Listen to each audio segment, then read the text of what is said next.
Maka orang pun lantiklah Datuk Ong sebagai ketua.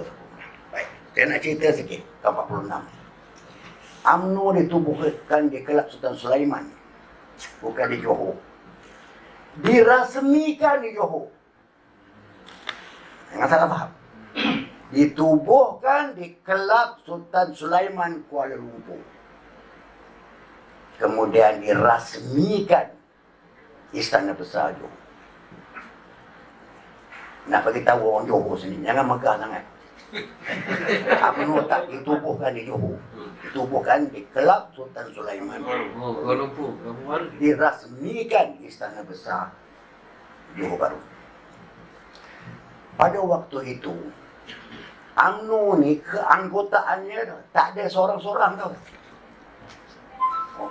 Tak ada ahli UMNO, tak ada. UMNO tu 13 pertubuhan Melayu menjadi ahli. Dia pertubuhan macam komponen lah. Komponen pertubuhan Melayu UMNO. Bukan secara perseorangan. Tak ada. Jangan salah faham. Dan orang yang mula mengumpulkan 13 ke 16 pertubuhan ini ialah Zainal Abidin Ahmad, terkenal dengan nama Zabah. Maka, nampak? Bulan 4 ditubuhkan di Kelab Sultan Sulaiman. Bulan 5 lahirlah UMNO di Istana Besar Johor. Sebulan sudah itu dirasmikan di Johor. Nah tu gambar Datuk Ong.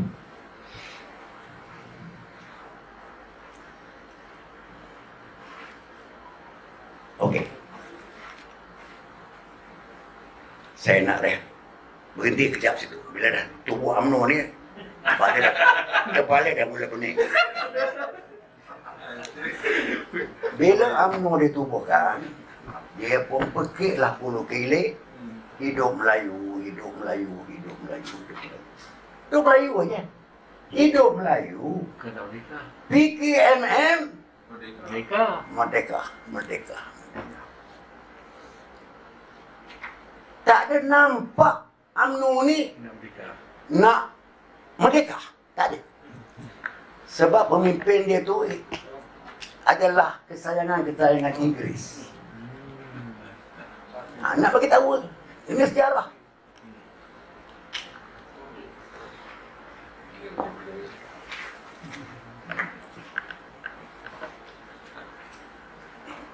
Ini yang saya nak cerita panjang sikit. 1948. Ya, go. Tahun 1948. Apabila Inggeris gagal nak buat Malay Union, 2 tahun sudah itu, dia buat pula gagasan Persekutuan Tanah Melayu, PTM, tahun 48. Isi dia sama dengan Malay Union, tahun 48. Sama. Ubah sikit-sikit. Dan Inggeris mengikut sistem Josoli. Apa Josoli? Pernah dengar Josoli? Ada siapa tak pernah dengar Josoli? Josoli ini perkataan Perancis. Josolai. Maknanya seorang itu menjadi warga negara kalau dia duduk tempat itu. Itu dia, makna Josolai. Seorang menjadi warga negara tempat tu kerana dia duduk tempat tu. Itu Josolai. Kata Inggeris, kata Perancis. Inggeris gunakan Josolai untuk membagi kerakyatan kepada China dan India yang ada di tanah Melayu, yang mereka bawa masuk ke tanah Melayu. Ini kena orang dalam DAP ni India ni kena faham. Kena bagi tahu dia orang betul-betul. Inggeris bawa masuk China untuk melombong di tanah Melayu. Sebab orang Melayu tak nak merombong. Dia token rombong. Buat apa pun nak kerja katanya. Rombong tahu punya. Inggeris bawa Cina. Kerja di rombong. Buka belah ladang getah. Sampai sekarang pun ada guttering lah macam-macam tu. Siapa nak buat kerja? Melayu kata itu tanah aku. Inggeris pajak. India. Bawa pekerja daripada India. Jadi penduri getah. Tahun 48. Ramai orang ni. Dekat 1 juta lebih, 2 puak. Inggeris hendakkan 2 puak ni, China dan India, menjadi rakyat tanah Melayu. Ditentang habis-habisan oleh PKMM. Dan satu lagi, persatuan yang jarang kita dengar, yang menentang kuat, Seberkas. Tengok, Seberkas. Seberkas ni pejabatnya di Kedah. Siapa pemimpin dia? Datuk Seri Abdul Rahman. Ini semua tak ada dalam buku-buku sekolah. Dia menentang. No way China dengan India akan jadi rakyat tanah Melayu. Soalan.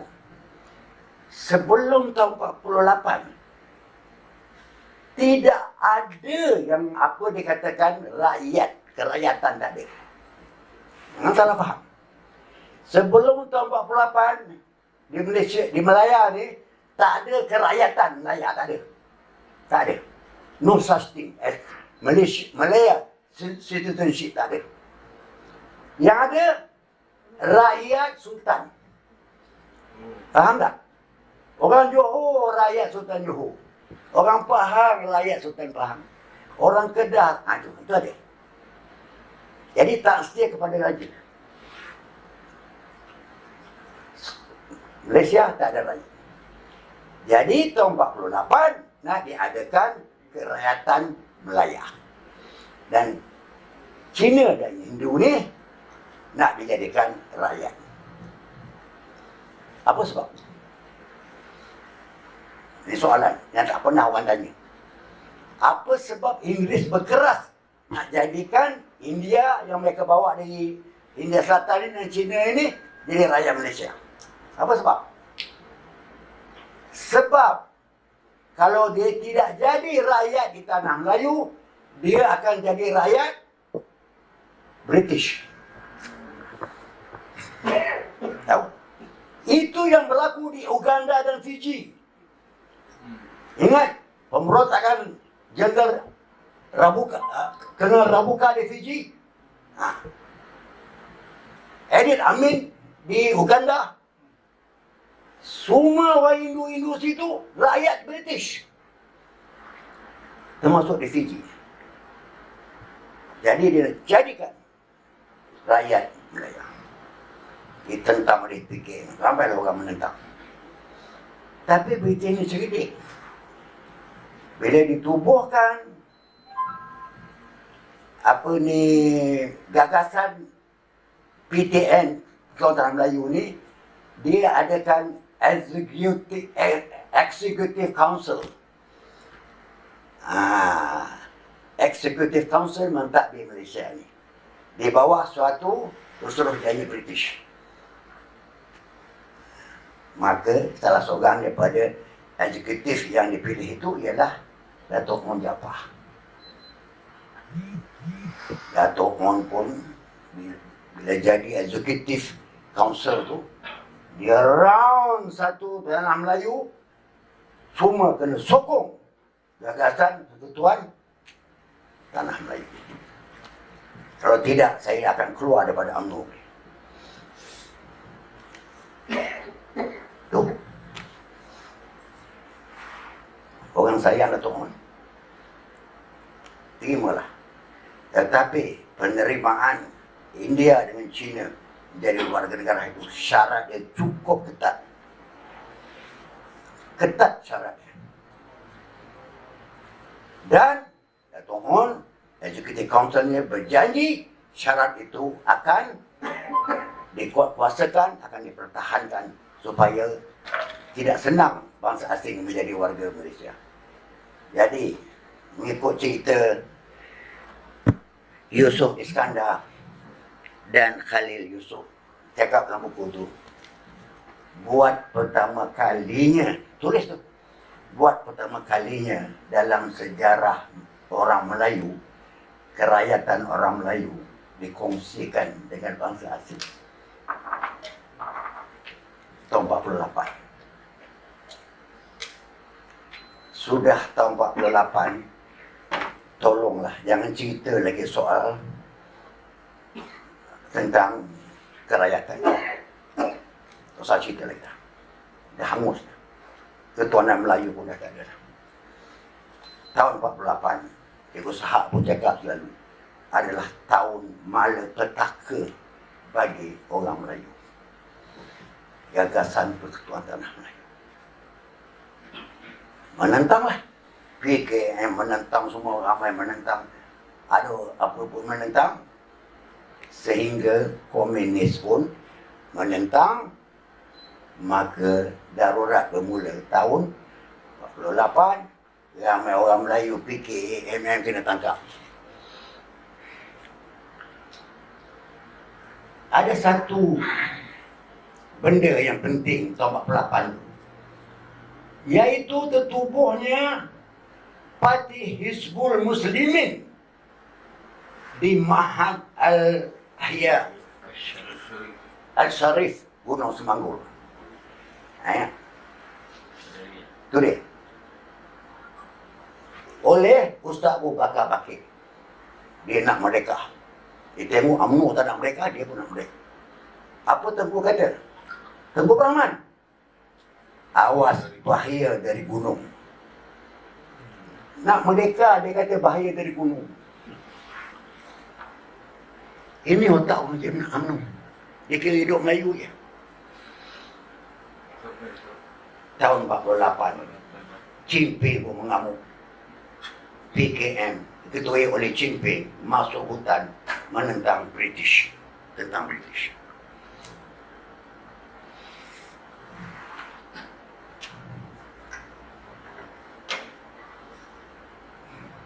Okey. Dan PKM pun diharamkan. Diharamkan oleh British. Maka banyak orang PKM tangkap, yang tak ditangkap lagi masuk hutan. Saya pernah cakap dengan salah seorang pemimpin PKM.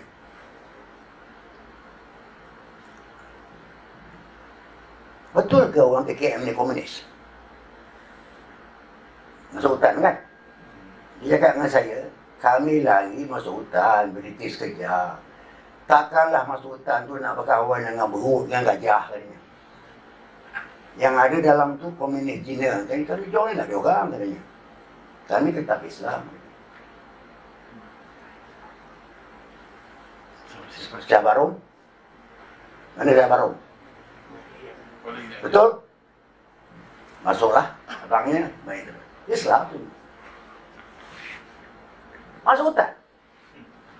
Lari ke hutan. Apa pun tak ada. Selai sepinggang. Cuba fikir.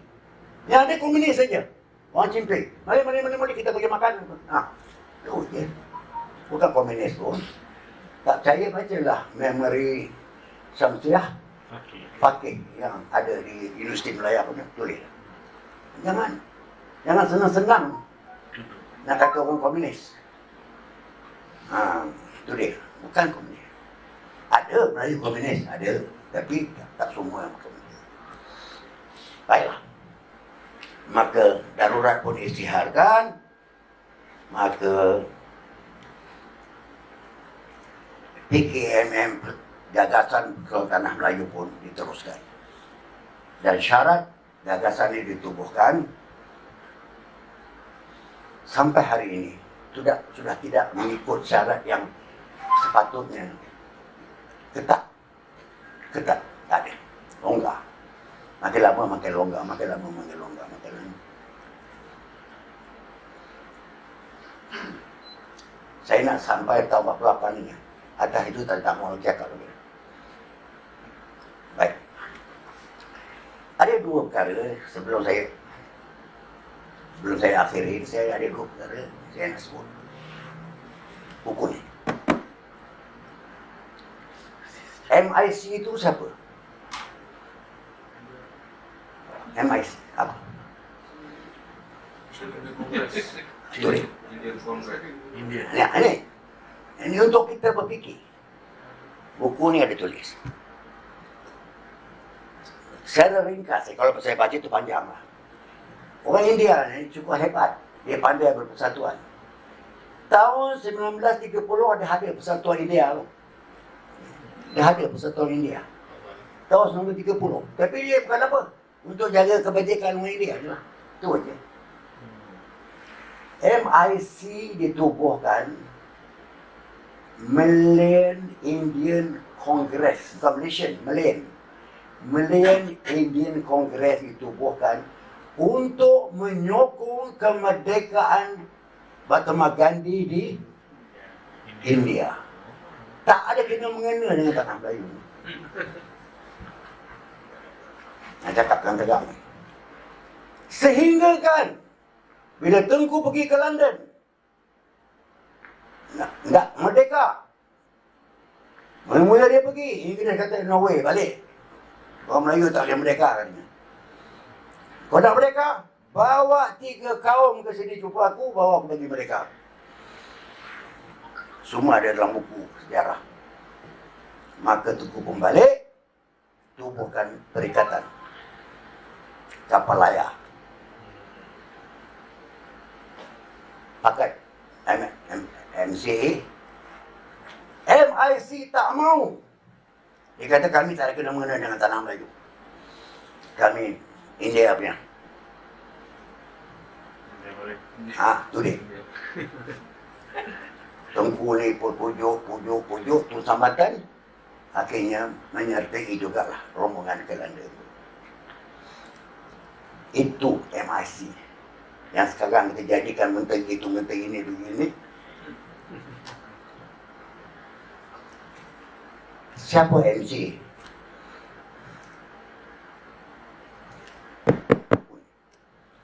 MCA ditubuhkan tahun 48. Waktu darurat. Waktu darurat, Sir Gerald Templer ambil orang Cina yang duduk ke jauh-jauh tu, masuk kampung baru. MCA ditubuhkan sebagai badan loteri. Loteri. Cari duit, menolong Cina dekat kampung-kampung baru ni. Itu aja. Tak ada politik. Tak seorang berhenti politik. Itu MCA. Di kalangan orang Cina, orang sebut MCA ini parti toke. Sebab yang tubuhkan MCA itu hanya toke-toke saja. Jadi ini, kalau kita buka sejarah ni sekarang, apa jadi? Ngamuk, perang besar. Apa kita takut dengan amukan? Kita sudah menyeleweng dari segi sejarah negara kita. Kita tak nak bercakap dengan betul. Siapa pernah tengok filem Chief Sitting Bull? Siapa? Chief Sitting Bull, Amerika. Dia bunuh 1 batalion askar Amerika di bawah General Custer. Dijadikan filem.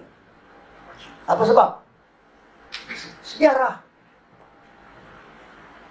Sebab sejarah. Tak boleh tipu sejarah. 1 batalion askar tentera Amerika. Banyak. Dibunuh oleh Chief Sitting Bull. Di bawah General Custer. Dijadikan filem. Amerika malu ke? Apa malu kan? Itu betul. Itu sejarah. Kita tidak mau membetulkan sejarah. Itu sebab kita teruk. Semangat pun tak ada. Jadi itu saja yang saya nak pesan. Ingatlah nama-nama saya sebut tadi. Sudah lama berjuang, 20-30 tahun mencapai kemerdekaan. Sebelumnya lahir UMNO Sebelum lahir UMNO.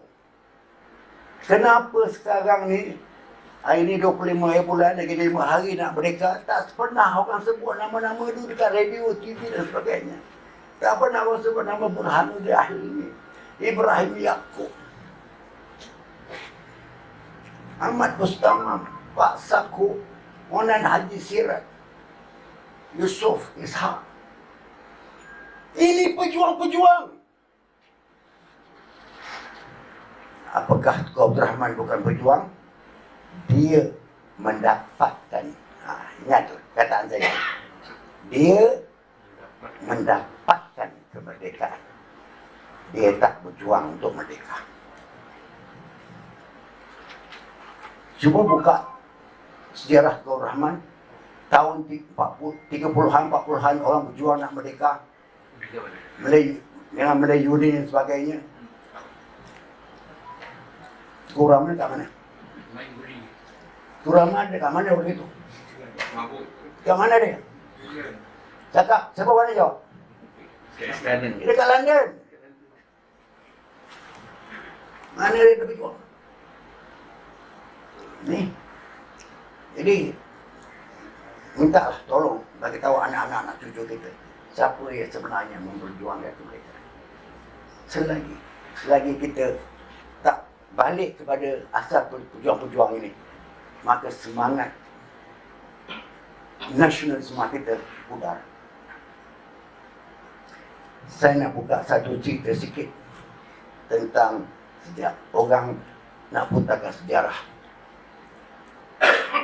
Siapa pernah dengar nama Cikgu Buyung Adil? Siapa? Cikgu Buyung Adil ni, cermin mata dia 2 kali tebal ini. Punya tebal. Sebab kerjanya membaca Cikgu Buyung Adil. Ketua Dewan Bahasa dan Pustaka Singapura. Ahli sejarah. Sejarah ni, saya dah tanya kawan-kawan saya, profesor ni, tentang Cikgu Buyung Adil. Dia kata, otak dia macam komputer tentang sejarah Melayu Melaka ni. Sebut nama apa je. Sultan ni, Mansur Shah. Mansur mana? Mansur pertama ke? Mansur kedua ke? Mansur ketiga ke? Dia boleh bagi tahu anak dia siapa pun. Waktu dia di Singapura, satu ini dia sendiri cerita dengan saya. Waktu dalam perjalanan kami pergi ke Sarawak. Satu hari di Kuayu panggil dia. Tahun 63. Sesudah Singapura keluar dari Malaysia. Panggil Cikgu Buyung Adil. Cikgu Buyung nak pergi pejabat dia, dia cakap cikgu, saya minta, di Kuayu kata, saya minta cikgu tulis satu sejarah baru untuk Singapura.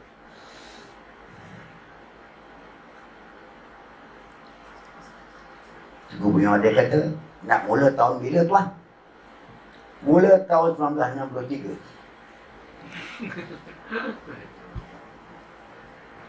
Cikgu Buyung Adil kata, saya minta maaf banyak-banyak tuan. Saya tak dapat nak tulis sejarah mula tahun 1963. Cikgu Buyung kata apa sebab? Sebab dalam otak saya yang tua ni, saya tak boleh hilang perkataan Temasek gitu. Akibat itu, dia 24 jam dihantar balik ke Malaysia. Personal dan kerata di Singapura. Ini yang saya cakap awal tadi. The winner write history. Tukar. Tetapi ahli-ahli sejarah yang betul, dia tidak akan mengubah. Dia tetap akan berjalan di landasan yang sama.